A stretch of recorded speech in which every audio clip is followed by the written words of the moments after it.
जी जो science and technology महकमा है उसके तहत हमारी जकीडा नाम की ऑर्गेनाइजेशन है जो कि हमारे रिन्यूएबल एनर्जी रिसोर्सेज और रिन्यूएबल एनर्जी प्रोडक्शन के बारे में काम करती है। इसके तहत दो हमारी बहुत बड़ी स्कीम्स हैं। एक स्कीम का नाम है पीएम कुसुम स्कीम। तो जो पीएम कुसुम स्कीम है ये जितने हमारे किसान हैं उनके लिए स्कीम बनाई गई है। इस स्कीम के तहत हॉर्टिकल्चर, एग्रीकल्चर, फ्लोरिकल्चर या वेजिटेबल ग्रोथ या एनिमल हस्बेंड्री के क्षेत्र में जो भी हमारे किसान भाई हैं उनकी इनकम को कैसे बढ़ाया जाए और उनको एनर्जी एफिशिएंट कैसे बनाया जाए उसके बारे में स्कीम है। तो आज का पर्टिकुलर जो कैंप है हम लोग श्रीनगर में कर रहे हैं, जिसमें खासतौर पे जो चैम्बर ऑफ कॉमर्स है कश्मीर का या हमारी जो शहर खास एसोसिएशन है या हाउस बोट एसोसिएशन है या होटल एसोसिएशन है या जकारा है,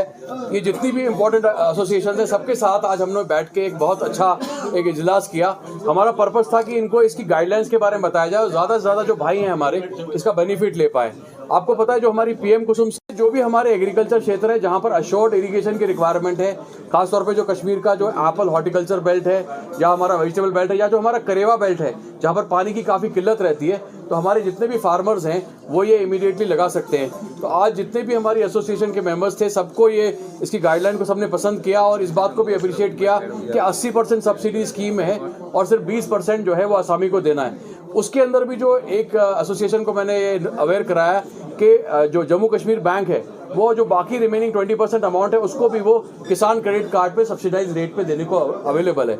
तो इसके अंदर हम जितने भी हमारे भाई हैं किसान भाई उनको मैं इस आपके फोरम से खासतौर पे चैम्बर ऑफ कॉमर्स का मैं अप्रिसिएशन करना चाहता हूँ कि इन्होंने जो ये फोरम दिया और इतने बड़ी तादाद में यहाँ पे जो हमारे डिफरेंट इंटरेस्ट ग्रुप्स आए हैं, तो सबको मैं कहूँगा कि इस स्कीम का मैक्सिमम फ़ायदा उठाएं। इसके अलावा हमारी एक और स्कीम है जिसके तहत पीएम कुसुम ए कहा जाता है, जिसमें हमारे बड़े फार्मर पावर प्रोड्यूसर भी बन सकते हैं। अगर किसी के पास 30 कनाल से ज़्यादा रकबा है तो वो अपने फार्म के ऊपर पावर प्लांट लगा के गवर्नमेंट को बिजली भी भेज सकते हैं, जिससे यहाँ की बिजली की प्रॉब्लम सॉल्व हो सकती है। थर्ड जो हमारी इंपॉर्टेंट स्कीम है जिसको सोलर रूफटॉप स्कीम कहा जाता है, उसके तहत हम बड़े मशहूर हैं एलजी साहब के कि उन्होंने 25% एक्स्ट्रा सब्सिडी प्रोवाइड की है। जो हमारे मरकज़ के लेवल पे 40% सब्सिडी है और 25% जेके गवर्नमेंट सब्सिडी दे रही है। इसमें जितने भी हमारे टाउन्स हैं कश्मीर के सारे टाउन्स के अंदर ये स्कीम लागू हो सकती है, इवन रूरल एरिया में भी हो सकती है। तो उसमें अगर आप अपने घर पे ये पावर प्लांट लगाते हैं तो लगभग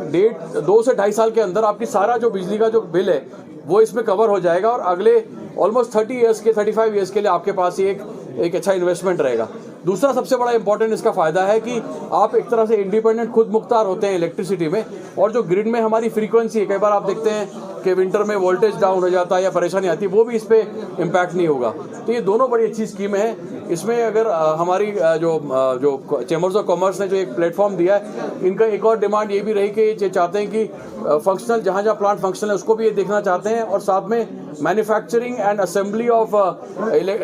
जो सोलर टेक्नोलॉजी है उसमें भी ये शरीक होना चाहते हैं। तो आज जो भी इनके इश्यूज थे उनको मैंने आज सुना और मुझे लगता है कि स्कीम के बाद ये सोलर टेक्नोलॉजी पिकअप करेगी। तो इवन जो रिमोट एरिया है जैसे कुलगाम, बांडीपुरा, पुलवामा, गांदरबल, वहाँ पर भी जो हमारे फार्मर्स हैं स्कीम की तरफ उन्होंने बहुत अट्रैक्शन दिखाई है और एक कैंप के अंदर हमें 400-500 बेनिफिशियरी शेयर्स आए। तो मुझे लगता है कि ये सिर्फ एक बार एक गांव में एक किसी असामी ने इसको अडॉप्ट किया तो ये एक रेवोल्यूशन की तरह सब जगह पहुंचेगा और कम से कम 10,000 पंप इस साल लगाने का हमारा टारगेट है।